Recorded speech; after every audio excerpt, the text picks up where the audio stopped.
JSW Energy has embarked upon a new journey in renewable power. Actually, we are one of the pioneer in power generation. We came into power generation as a IPP in way back in 1999, much before the the electricity reforms took place in 2003. So we have been a really, in true sense, the one of the oldest IPP in private sector, and we have been understanding the sector pretty well. And now globally, there have been a lot of thrust on renewables. Primarily, it was for the the environmental concerns point of view. But in last 3 years, there is a big shift which has taken place over and above the environmental side.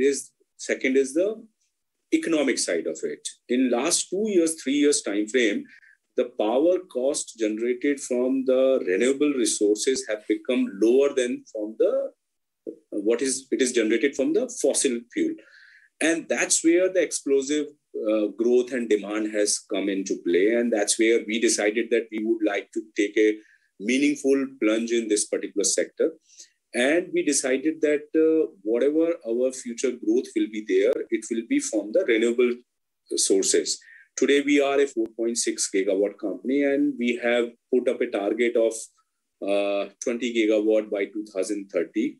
And there is a reason for putting up that kind of target. And also, there is a reason that why we have kept a target by 2030.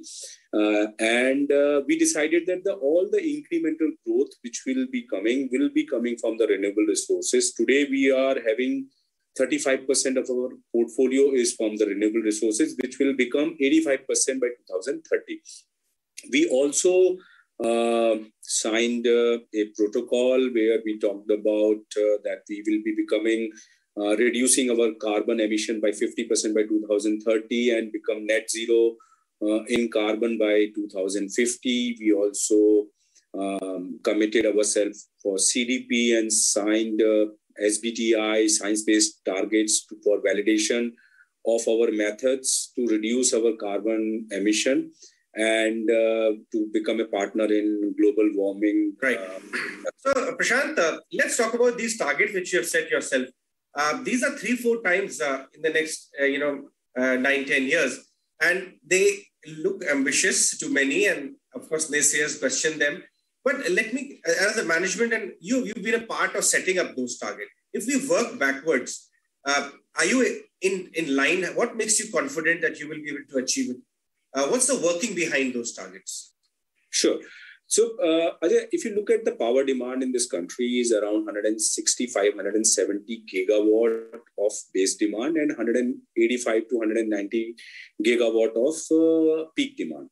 The last 20 years, power demand has been growing on a CAGR of 5%.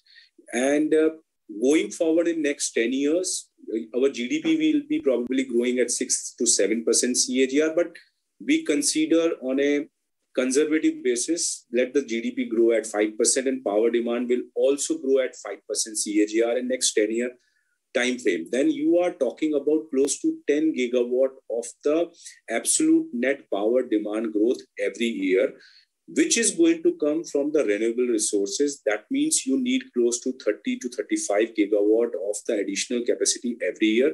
That's why in next 10 years, close to 350 gigawatt of additional renewable capacity will come up.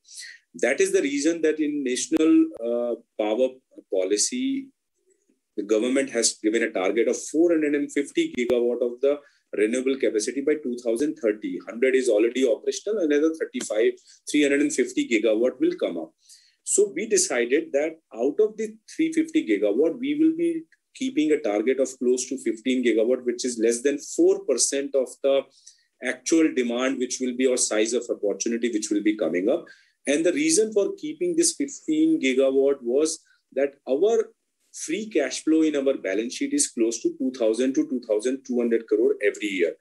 That means without any need of fresh equity, I can add close to 1,800 to 2,000 megawatt every year, and my balance sheet will remain under-levered.